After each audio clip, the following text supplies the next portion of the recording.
Hello everyone, this is Happay, the crafty chemist, and this is the Friyay whips and hauls for June 23rd, 2023.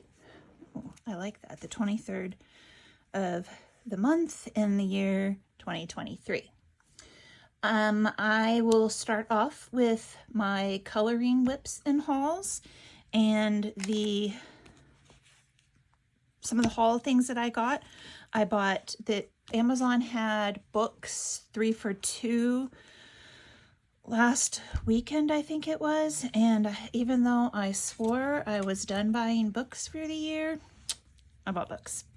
So I bought this book, Ink and Wash Florals, Stunning Botanical Projects in Watercolor and Ink by Camilla Damsco-Brie, artist, teacher, and creator of Camilla Damsco Art. And it basically walks you step by step through how to draw different flowers and then put watercolor over it. And this is something I'm super interested in. As soon as I have a little bit more time, I plan to start practicing watercolor. I bought these little watercolor postcards. They're supposed to be 100% cotton, but when you do the translation on here, it ends up being 25% cotton. I wasn't very happy about that, but there's 24 of those, and so I kind of want to make some of those and try them out with some of this stuff here. Just get a chance to do some cotton paper. So that's one of my haul books that I got 2 for $3.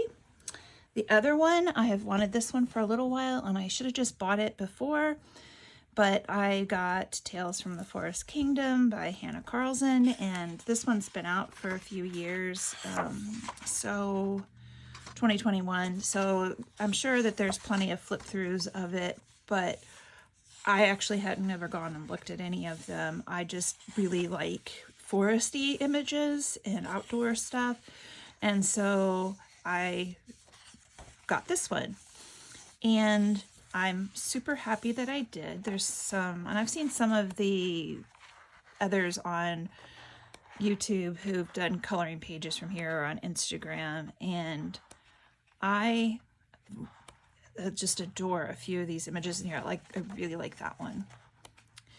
And so I'm very excited to color something in it. I don't know, I like the bunnies. I don't know if I'll get a chance to color it this month, or if it'll be something that'll be next month, or love, you know, as soon as I can, I am going to get started on coloring some of the images in here. Not like I needed any coloring books, but this is just one that I really, really wanted, and it does not disappoint at all.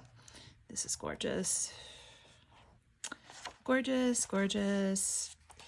I mean, Hannah Carlson can't do much wrong in my opinion, at least in the books that I've seen of hers so far, and they're just totally a joy to color,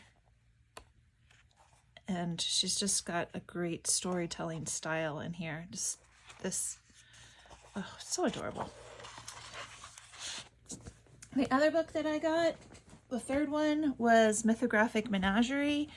I love the mythographic books that I have, and this one does not have the hidden images, so that is nice too. This one came out, actually don't know when this one came out, but I've seen other flip-throughs of this one as well, and so I'm super excited to have this one now. There's some just amazing animal scenery and outdoor scenery in the book, like those seahorses. Yeah, seahorses. Those are really cool. That one, I love this one. So I can't wait to get started on this. I actually haven't colored in, like, look at these guys. This is so, I cannot wait to color this one for like a Halloween kind of thing, because this has got the little witch's hat, or a witch, yeah, and a magic wand. Oh, I'm so excited. So I just need to get on one of these. I have one picked out for this month in my mythographic books, so I just haven't gotten to it yet. Been really busy. In fact, I've only colored a few pages. Oh, puffins. We were just talking about puffins at work today. Oh, and ooh, a shark. Ooh, a shark. I like the shark. Next month is Shark Month. So pretty cool. All right, so yeah, that one. Like I said, probably everybody's already seen it anyway. Let's see, what would make a good background for the next thing on the list, which is the stencils. The other set of stencils came in. Let's do this. And these are just as cool as the first set of stencils. Oh, there we go. I haven't found anything yet that, well, I just haven't had time. It's something to use these on the background of.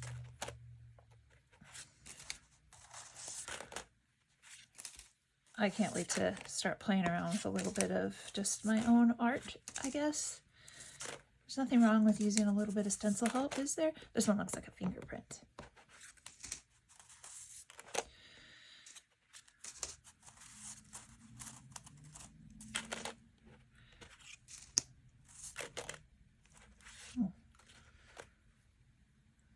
That's really cool. I've looked at these once, but it was just a quick go through to look and see what was here.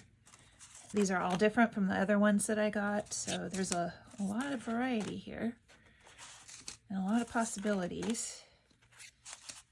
This one looks like candy sprinkles to me, like what we do on sugar cookies when it's Christmas time.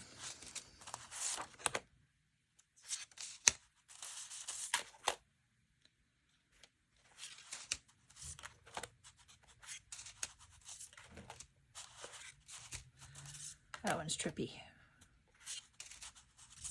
Beach balls, and there we go.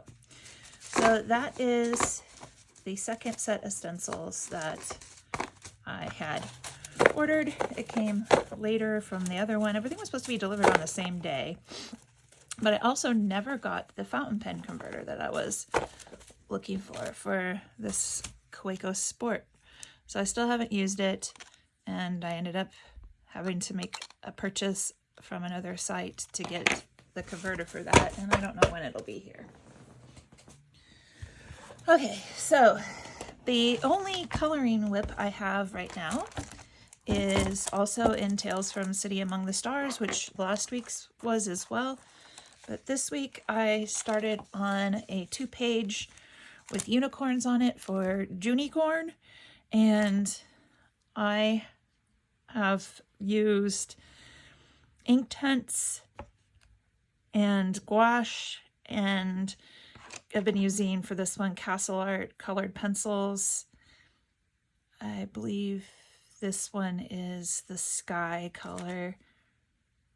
Yeah, I think it's the sky color. So I still have all my rainbows out here. I posted a picture of getting started on it on Instagram a few days back, and I became a little bit obsessed with it, I will say, because it's just been so fun doing these clouds. So to do the clouds, I have covered the whole page in white gouache, the Arteza white gouache, and then I used the Inktense Iris Blue pen, the pencil, and colored over the bottoms of the clouds, and then dragged that out up into the clouds to give them their white surfaces. And then I colored over it with this Castle Art pencil. And like, even like, this is all, everything so far has had Inktense and Castle Art pencils. And then I was also using the Derwent white pencil, this one here, the Chinese white, over everything to smooth it out and give it just the right lightness of color that I wanted. And so the next thing I have to do, oh, also there's some gel pen on the stars. I haven't finished the gel pen stars on this page yet, But now I got to decide exactly how I plan to do the unicorns. I kind of have a plan, but it's not really well meshed out. So I probably won't have time to work on it this weekend because my son is in a swim meet out of town, and we trade off because we can't all go to all the meets all the time. And so this is my meet to be the transportation and the parent in at the meet. Not that I mind. I don't mind it at all, but that means that there won't be any coloring this week. So I'll try to get this one finished early next week. And that is the only coloring whip I have at the moment. The next thing on my list is to talk about the pens, which I already mentioned that this pen, the converter hasn't come yet. I could use if I wanted to try the pen out, I could use the cartridge in there, and I have some other cartridges, but I'm really just trying to avoid using cartridges. But I did sit down because I had to buy the cartridge from another site. I decided to swatch all of my ink colors in my Archer and Olive rainbow. Can you see the rainbow on the edge there? It's pretty cool. My rainbow notebook. And so I started with greens because I have the most greens, and there's some of them that have some nice sparkle in it. I'll try to move it around so you can see, like Vinta Gold Dust, and this manuscript Woodland has sparkle in it. And then this one here is a Colorverse Gluon, and it has like a red sparkle to it. Those are the only sparkly green ones I have, and I don't have any sheening green, although there are a couple that I wouldn't mind having. I did not purchase any sheening green colors with this purchase. But it was helpful to see all this because I can now tell where I have some gaps in my colors. And I'm not saying I have any gaps in the green. I don't. The only difference between like Gluon and this Yamabuki Iro color here by Kyono Oto is that this one has the glitter in it. This is a really little bottle. This is a much bigger bottle. I like this color. I mean, these are some of the colors I really like. Well, I just like all the green colors. I have no problem with any of the green colors. So no holes there that I could identify. These two really are different. I don't know if they're showing up as different, but they are different. This one's more blue and this one's more yellow. But I definitely don't need any green, so that was helpful for seeing that. Then this page, these two pages, I have my yellows, oranges, and browns, and my reds and pinks. And something that I was dismayed to see is that Ginkgo Leaves is one of the new ones that I purchased last week. And it's almost identical to Private Reserve Buttercup. And I have a giant container of Private Reserve Buttercup. So I guess if I use up Golden Leaves, I can transfer some of this Buttercup to it and have a smaller container to carry things around in. It's probably what I'll do. The Helianthus is a lot more orange in color, and that's why I went for Buttercup. And I actually thought Golden Leaves was going to be even lighter in yellow because these are pretty intense, and I'm not sure I really wanted a yellow that intense, but you really just can't get a yellow less intense than that unless you go to something like a neon. I actually was really pleased with the way that the Montverde Topaz came out. And the other new one I got was the Ginkgo tree here, and I like this color. Actually ended up liking that one better than I liked the yellow, and the yellow was the one that I wanted the most. This Diatribus Whiskey Brown Gold is a sheening one. It has a slight green undertone, and it is like a brown gold color, just like the name says. I think that's my only fancy one on there. After watching some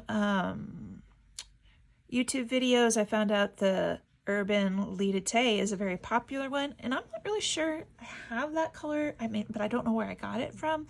I did get some inks from a friend of mine who had to destash her inks, and so it could have been in there. I don't think I bought that one. And it's kind of a greenish brown, so I'm not really sure why it's so popular, but there you go, it is.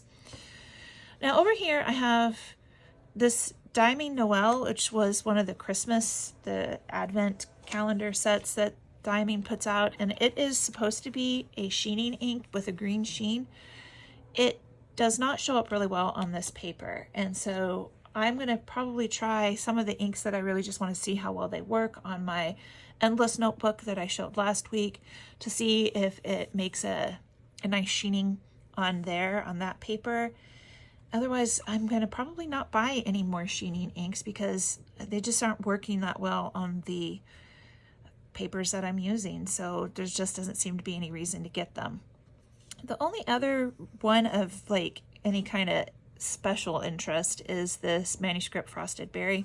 Most of my manuscripts, the bottles don't seem to have a good seal on them, and so they're drying up a lot.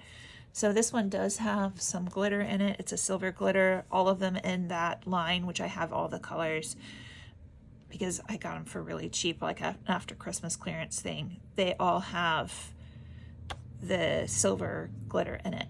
And then I was always under the impression that my Ferris Wheel Press Earl Grey was a pinkish color, and so I put it here, but it really should be on the gray page.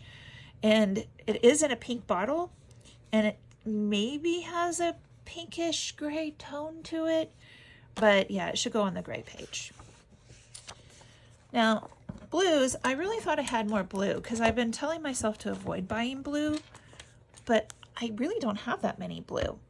So Organic Studios Nitrogen is another sheening, and you can see that the sheen does show up quite well on here, which I was really pleased about.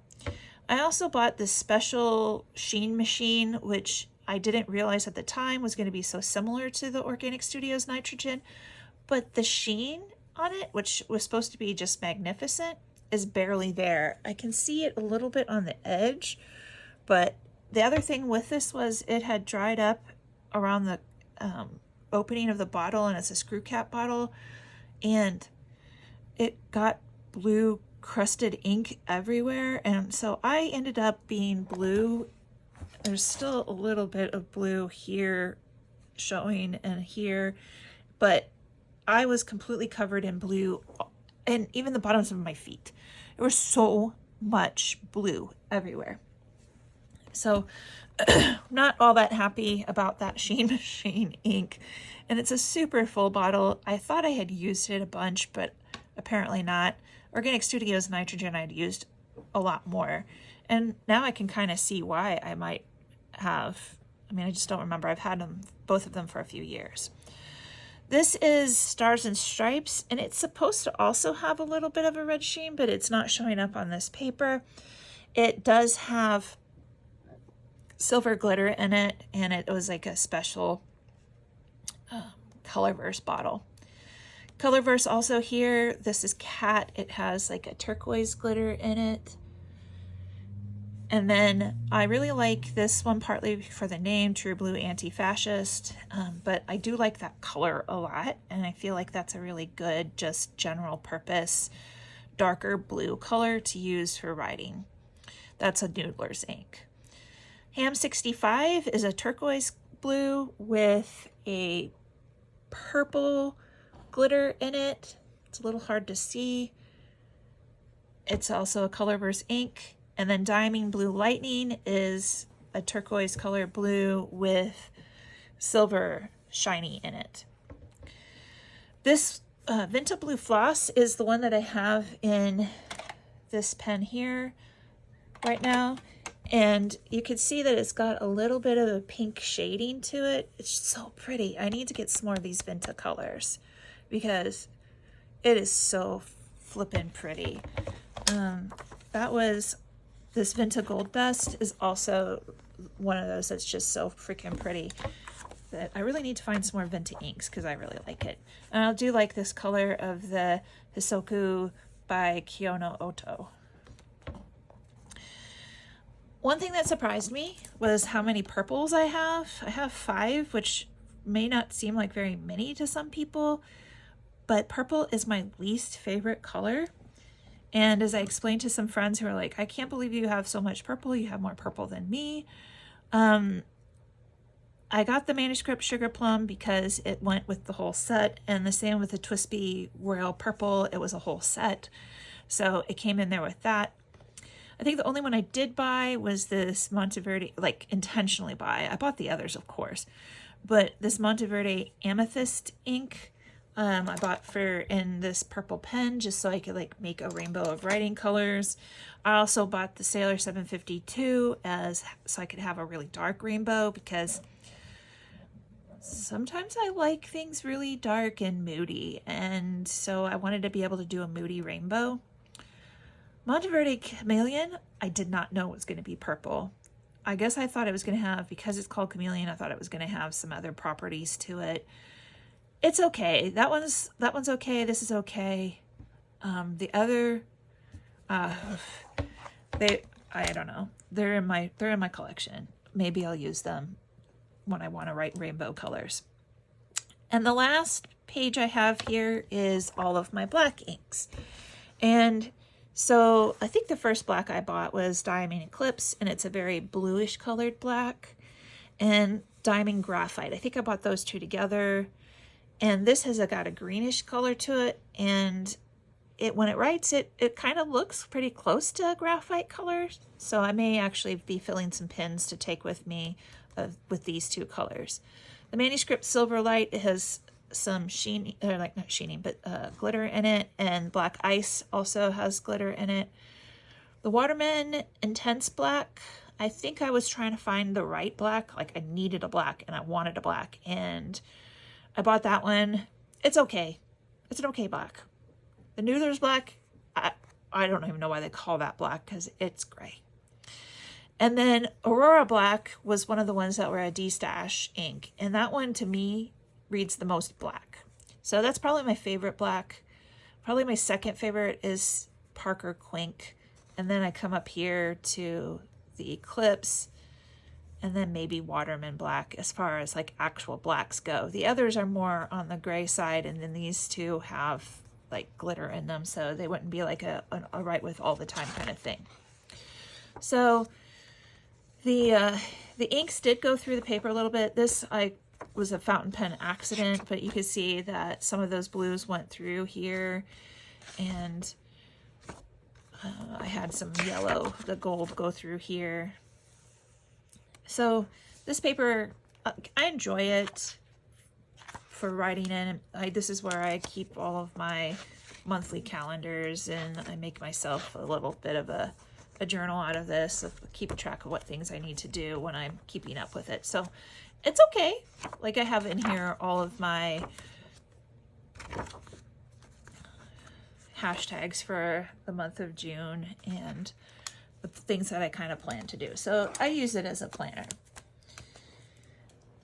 And the third thing now, moving on from the pens and ink, is wool. And I haven't really made a whole lot of progress with my knitting objects, like not enough that I'd be willing to share to show, because there's just nothing really big that's going on. But I thought I would instead show some of the spinning projects I have. I started this one about 1.5 years ago after a class with Long Draw James at Flyaway, and I bought this fiber there. That year I had done some extra work, and I took all that money and I pretty much bought something from every single vendor at the vendor festival there. So I bought this one from Desert Panda Fiber Arts. It is a 40% 18.5 micron merino, 20% brown alpaca, 20% camel, and 20% mulberry silk. And so this is, I can't even describe how nice it is. It was a double repeating, like it go from one end to the other kind of thing, kind of gradient. And I broke each of those in half, like it broke the whole braid in half. And then you can see I have knots in here, and this is to tell me the order that I'm going to spin them in. And so like I have probably half of it done, and I just need to like spend some time on this.